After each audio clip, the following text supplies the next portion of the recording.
blessed, and then these people here, the Levites, the stranger, the fatherless, the widow, can all bring it back.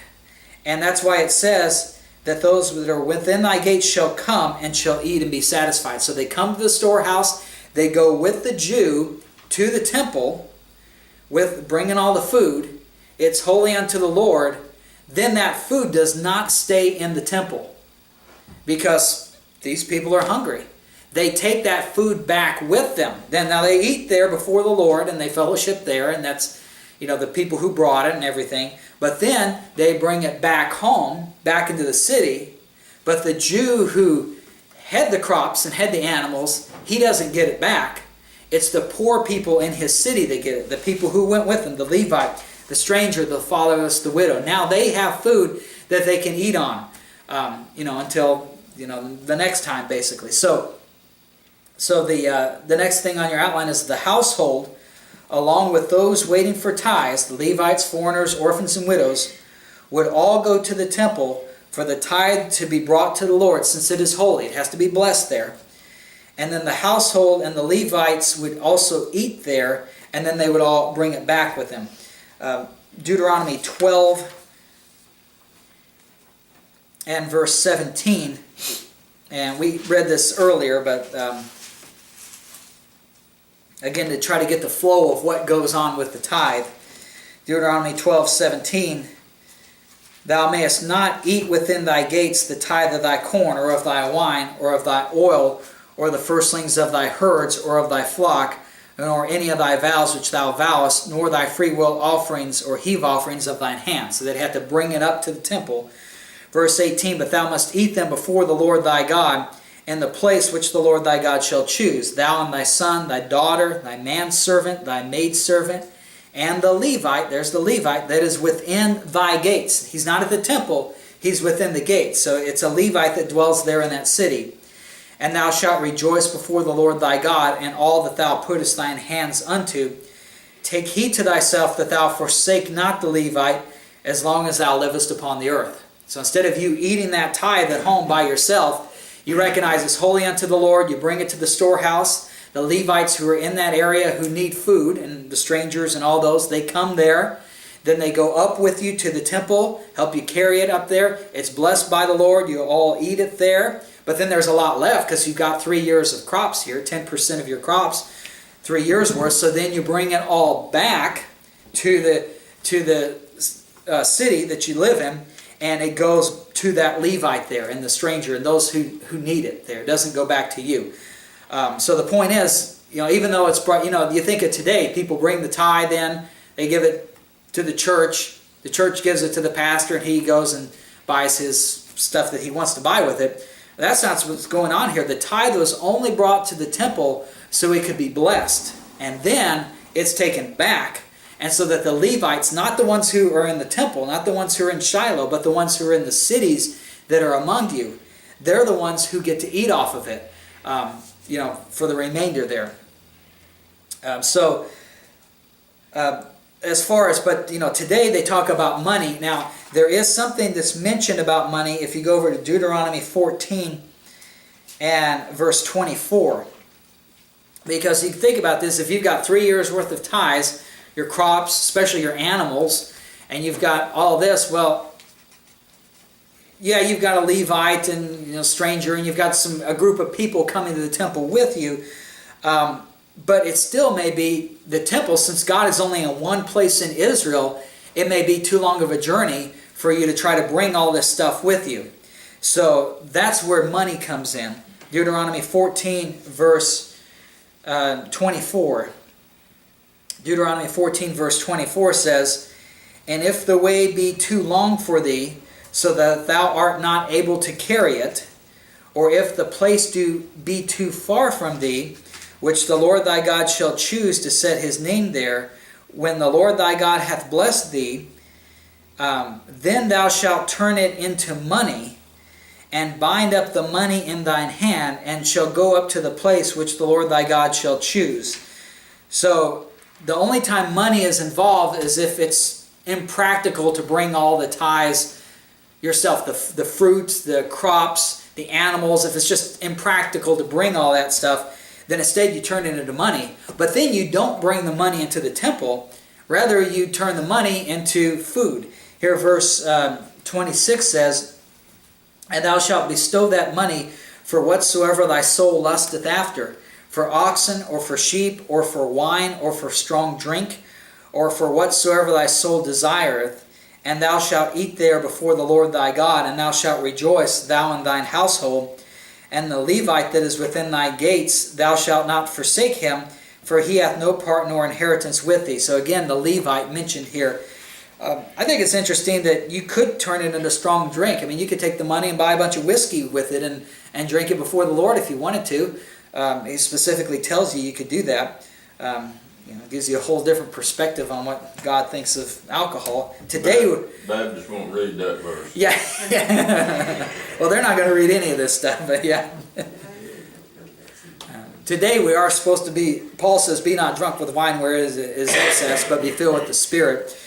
So it is told that we shouldn't get drunk today. But it's just a side point here that they were allowed to bring strong drink in. Well, I know somebody that she found that in the Bible. She cut that out. Yeah. She don't have that in her Bible at all. Oh, yeah, a lot of people would do that. Yeah. Be a Martin Luther, huh? Okay, so then, but there is, because I mentioned this is all for the Levites, the strangers, the fatherless, all that.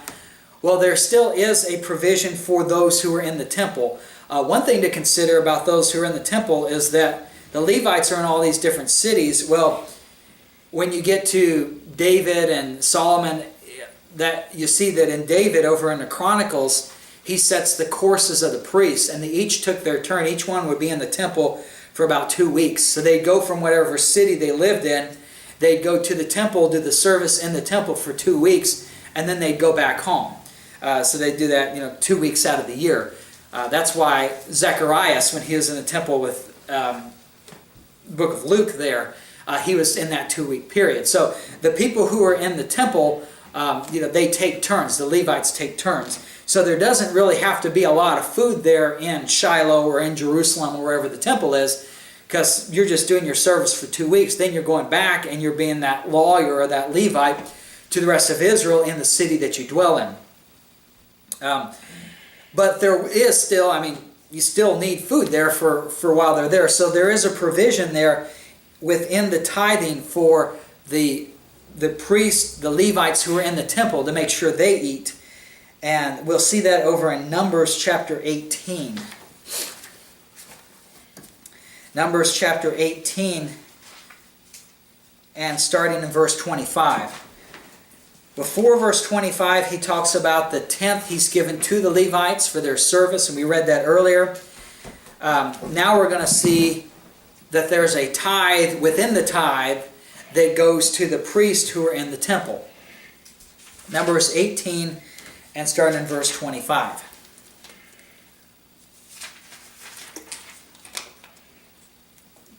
"And the Lord spake unto Moses, saying, Thus speak unto the Levites, and say unto them, When ye take of the children of Israel the tithes which I have given you from them for your inheritance, then ye shall offer up a heave offering of it for the Lord, even a 10th part of the tithe." So that's the tithe of the tithe. Verse 27, "And this your heave offering shall be reckoned unto you as though it were the corn of the threshing floor, and as the fullness of the winepress." Again, we see the tithe is not money, it's crops here.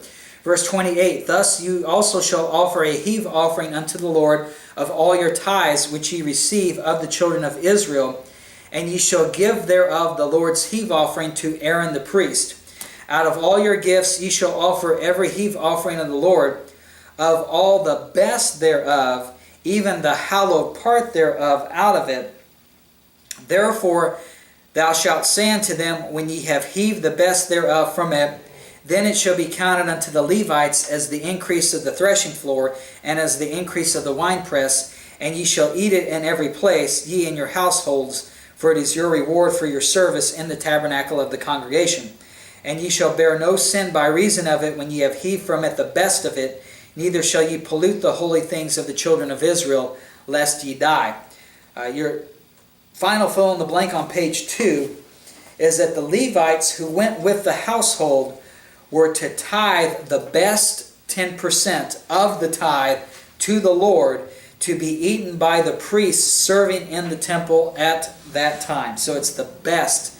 And he mentions about basically when you take it back, if you do this, then it will still be holy, and then you won't bear any sin. Because you think about it, if we do a review here, you got all your crops, you're a Jew here, and you've got a bunch of crops, you've set aside 90% you've eaten on, you've kept, and you've been good with that. Then there are 10% you've set aside, and you've done that for 3 years. Then you take that 10%, you take it to the storehouse, and you go with the Levite, the stranger, the fatherless, the widow. They all come with you, and they go to the temple, because the tithe is holy unto the Lord. So then when God blesses it there, now that's a holy tithe. Well, holiness, you think of, if I was to go in the presence of God and I'm not holy, I get struck dead, because sin cannot be in the presence of a holy God. Well, the tithe is holy unto the Lord, so now that's a holy thing.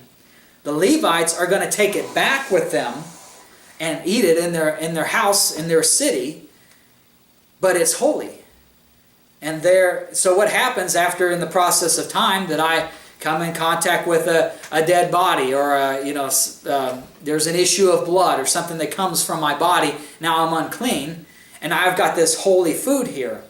And so God addresses that issue. He says, if you, as the Levites, take the 10% best, verse 30, he says, when ye have heaved the best thereof from it. So in other words, if you take that tithe that's been blessed by the Lord, and you look at it, you say, okay, I'm going to take the best 10%, and I'm giving it back to God, so the priests in the temple there can eat, and all their family, and those who are there, they can eat. Then I take, as a Levite, I take the 90% of the tithe back to my house, and it's holy. And then something unholy happens, an issue of blood, an issue of something, a dead body, whatever. Then I'm not going to be struck dead by having this holy food around me. That's what he's saying there, because he says there in verse 30, when ye have heaved the best thereof from it, then it shall be counted unto the Levites as the increase of the threshing floor, and as the increase of the winepress. And ye shall eat it in every place, ye and your households, for it is your reward for your service in the tabernacle of the congregation. And ye shall bear no sin by reason of it, when ye have heaved from it the best of it. Neither shall ye pollute the holy things of the children of Israel, lest ye die. So you're bringing a holy food, a holy tithe, back to your own city, to your household. And the reason you can eat it, he's telling the Levites, is because you have tithed the tithe. You took the best 10%, you gave it to the Lord. And so since you were faithful in that, then that 90% is not going to pollute people and make people die, because it's a holy thing dwelling in the midst of unholy people. So they would tithe the tithe. Again, it's not something that just went to the priest in the temple. He got the tithe of the tithe to eat on, but he wasn't buying anything with it. There was no money. He wasn't selling the crops. He was just eating it, and the majority of that tithe, at least the 9 of the Jew, 90% of the crop there, he kept. 10% went to the Levite, the stranger, the fatherless, and of that 10%, 10% of that 10% went to the priest in the temple, and then they got to keep the remainder, come back to their house and eat that in their own house, in their own cities. Okay, so that's how that worked, and let's see. So, and then we read that there. We already explained that. So your next fill in the blank there is the Levites, along with the foreigners, orphans, and widows, could then take the remainder back home and eat it there. They could then take the remainder back home and eat it there. That's your first fill in the blank at the top of page 3. So that's really how the tithe worked. You never hear this in any other church. What they'll tell you is, you make your money, you give them 10% of the money, and then they keep it and do whatever they want with it.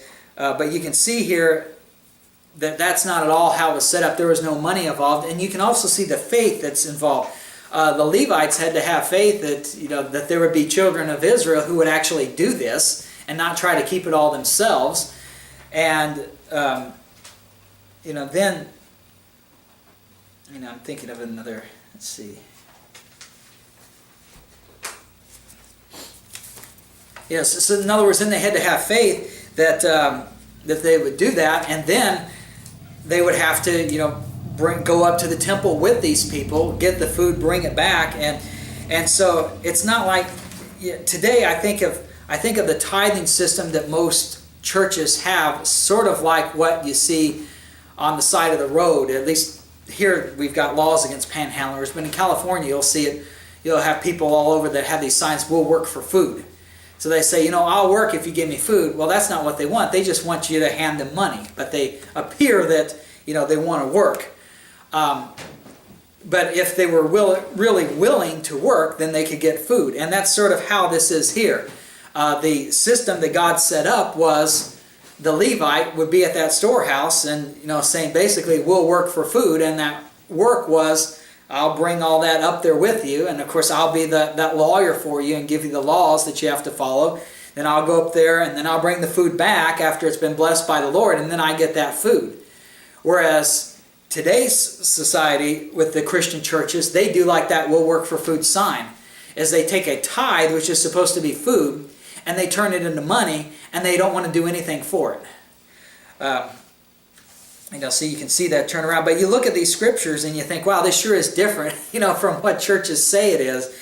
And it's just like that "we'll work for food." I used to say, if you really wanted food, if I was hungry, my family didn't have anything to eat, and I needed food, I'm not going to go at a highway exit and put up a sign say "we'll work for food." If I want somebody to give me food, I'm going to go where the food is. I'm going to be a block away from the grocery store, or get close to the grocery store, and I'll find people. I say, "Look, my family's on hard times. Can you go in and get me a loaf of bread and bring it back?" And probably 99% of the people you ask, and they could see you're hungry, and a loaf of bread is only going to cost them a couple bucks, they'll probably do it. But that's not what they want. They want money. So they don't hang out at the grocery store, they hang out at the highway exit. I want food, but, there's no food around, so I guess you give me the money and I'll take care of it for you. That type of thing. And that's exactly what these churches have done with the tithe. It's supposed to be food. Well, give me the money and then I'll take care of it for you. And then there's no work involved in it, too. I know this is a lot different from what we've seen. Next week we'll go over how the scriptures that Christian churches use to support their system, and then we'll also go over the theory of there being 3 separate tithes and why I don't think that's the case. But are there any questions about how the tithe worked?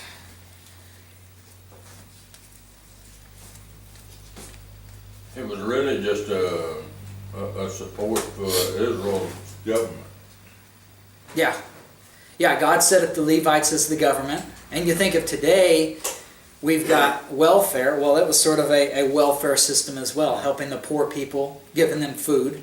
Yeah. Again, you're not giving them money so they can go to the store and buy cigarettes or alcohol or that type of thing, but you're actually just giving them food, what they need. Yeah. So it's sort of like, you see, the government today has set up a system like this, but instead of using food, they use money, which subjects it to abuses. Whereas here you've got just the food. You're bringing the food up, and then you bring the food back, and then you eat the food. So, yeah. Preserving that food, drying was one of the big things they used. Mm-hmm. They had raisins, that's dried grapes and stuff like that. So. Yeah, they probably did have a lot of dry food, and they had to preserve it for all that time. Yeah. I just thought it was funny. I was like, hey, they had mason jars back then. They did some canning. They probably did. Now we do freezing. Yeah? Yeah. We don't can like we used to. We just freeze the fruits and the meats and the vegetables.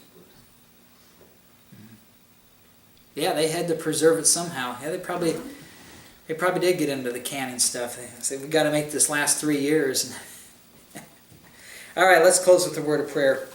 Dear Lord, thank you for your word, and I thank you that you've given us the Holy Spirit to understand it, so that when people come along and try to tell us differently, we won't be deceived, but we can stand fast in your word, believe it is true.